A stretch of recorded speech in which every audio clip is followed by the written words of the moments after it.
আসামের শ্রীভূমি জেলায় অপরাধ দমনে ফের বড়সড় সাফল্য পেল পুলিশ প্রশাসন।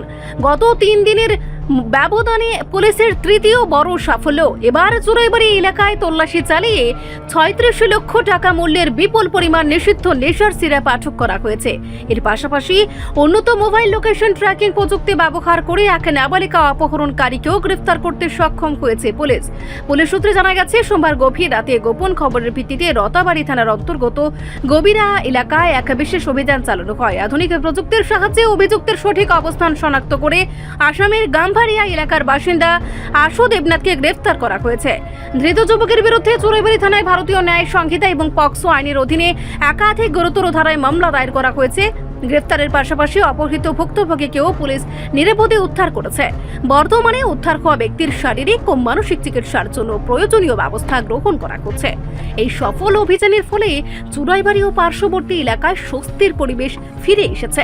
পুলিশ প্রশাসনের পক্ষ থেকে জানানো হয়েছে, অপরাধ দমনে ভবিষ্যতেও এ ধরনের প্রযুক্তি নির্ভর ও ঝটিকা অভিযান অব্যাহত থাকবে। নেশার সিরাপ পাচার ও অপহরণের এই ঘটনার সঙ্গে আর কোনো বড় চক্র জড়িত আছে কিনা তা খতিয়ে দেখতে বিস্তারিত তদন্ত শুরু করেছে পুলিশ। অভিযুক্তকে শীঘ্রই আইনি প্রক্রিয়ার মাধ্যমে আদালতে পেশ করা হবে।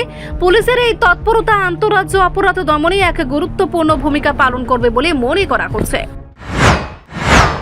প্রয়াস চলতে থাকবে।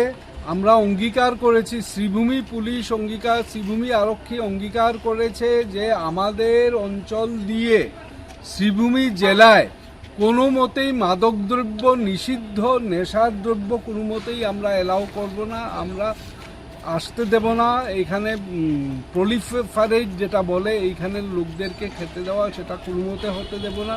তার জন্য নিরন্তর প্রয়াস জারি আছে, থাকবে। আজকে আমাদের আবার বৃহৎ সাফল্য। আমরা গতকালকেই খবর পেয়েছিলাম একটা এরকম কন্টেইনার ট্রাক আসতে পারে। ট্রাকটা কিন্তু এইবার বুক হয়েছে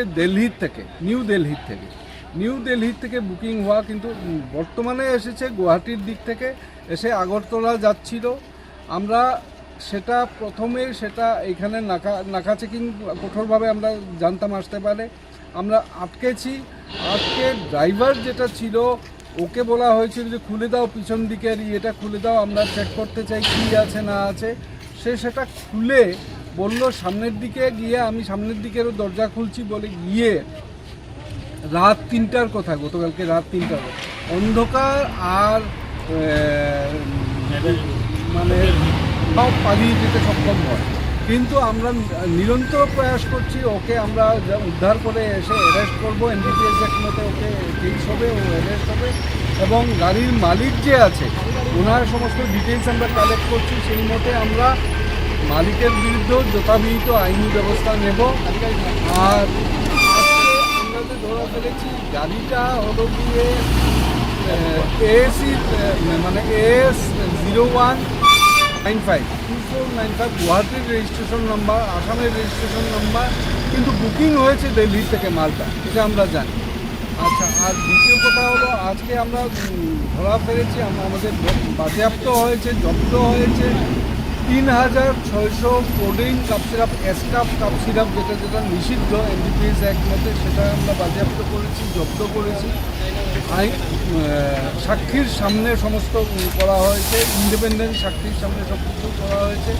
আমরা যা আইনগত ব্যবস্থা নিতে লাগে সমস্ত কিছু নিচ্ছি, আর এই মতে যথোপযুক্ত শাস্তিও দোষীদেরকে দেওয়া হবে। এ ব্যাপারে কাউকে আটক করলেন কি?